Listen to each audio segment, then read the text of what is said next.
The seminary's literary and visual arts journal, Soul by Southwest, is 10 years old this year. And 2 weeks ago, on Friday, October 27th, in the Learning Commons and Center for Writing and the Arts in the New Harrison Library, there gathered the poets and the watercolorists and the photographers to display and read their work. Students, administrators, neighbors, community members, alumni, all gathered, and we were connected by poetry and art. One of its main purposes, from its origins, of Soul by Southwest is to encourage members of our community to try out their prophetic voices. Sometimes, the first time and place they have ever been published is in Soul by Southwest. I remember year one, that was true. And then to read their work in the presence of others and experience that vivid sense of being seen and heard and offering oneself to a greater community. Even during the pandemic, we had a virtual opening, and we experienced the power of a community to encourage and of a teacher to encourage. Claire Colombo, in her courses and her person, is an encourager. Today, we observe the feast of St. Hilda of Whitby, dates 614 to 680. We know of her from St. Bede's Ecclesiastical History of the English People, completed about 731. St. Hilda was the founding abbess of Whitby Abbey. Don't you love the idea of an abbess? I do. The abbey was the site of a pivotal synod of the English Church. In 1664, the Synod of Whitby strengthened the English Church's connection with the Roman Church. And this is why we have the reading from Ephesians to maintain the unity of the Spirit in the bond of peace. Hilda was known for her devotion and grace and kindness. She was an able administrator, sought out by kings and princes for her wise counsel. She excelled at the art of compromise, a highly unpopular virtue today.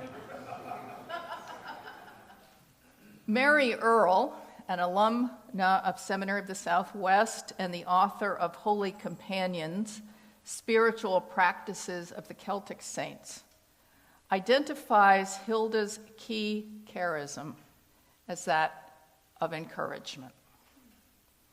And associated with Hilda and with the power of poetry is the legend of Cadman, the uneducated shepherd boy who had snuck into the monastery and was listening to the stories and songs of the community members. He, in a bit of shame and embarrassment, snuck back out to the stable and had a dream that he was asked to sing. And of course, he said, I can't sing. I don't know the words. I'm uneducated. I don't have the ability to sing.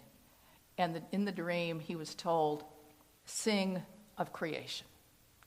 And all of a sudden, out of his throat came beautiful songs and poems celebrating the morning dawn, the dark of evening, the hills, and the valleys. And immediately, he ran back to the monastery to tell Hilda, the abbess, who immediately recognized his gift, invited him to take vows, to join the monastery, to become a monk. And in that environment, he grew into a well-known singer of songs in his native Anglo-Saxon tongue, and he became known as the first English poet. If he was the father of English poetry, Hilda was his mother, midwife, and mentor. What I love about this story is that the divinely inspired solitary herdsman, singer, poet needed the presence and encouragement of community, the community of the monastery, to both receive and to multiply his gift. Actually, one of the poems in this year's journal by Bonnie Thurston echoes the story of Cadman. Preachers, poets, your calling, should you accept it, is to awaken the child within, the one at library story hour.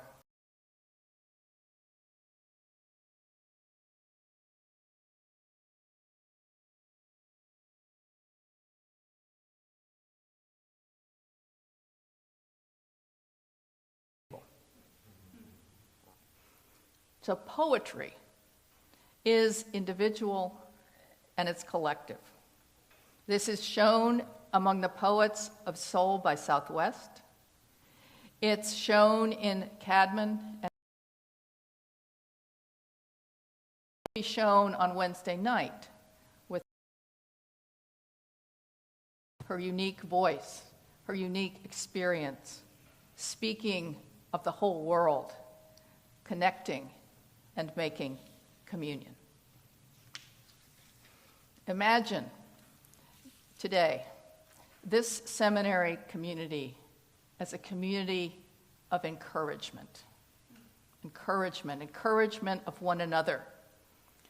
From the blue bedecked, tutued fans crowding the sidelines of the Polity Bowl, cheering, encouraging. He almost catches. From that to the quiet, positive word to a student in a faculty office, to the gentle suggestions of a writing tutor, of a colleague, of a classmate, encouraging us, seeing us, hearing us, encouraging us to bring ourselves and offer. Many of us are in need of. All of us have encouragement to offer others. Offer it generously, receive it humbly, and let us give thanks for St. Hilda of Whitby. Amen. Amen.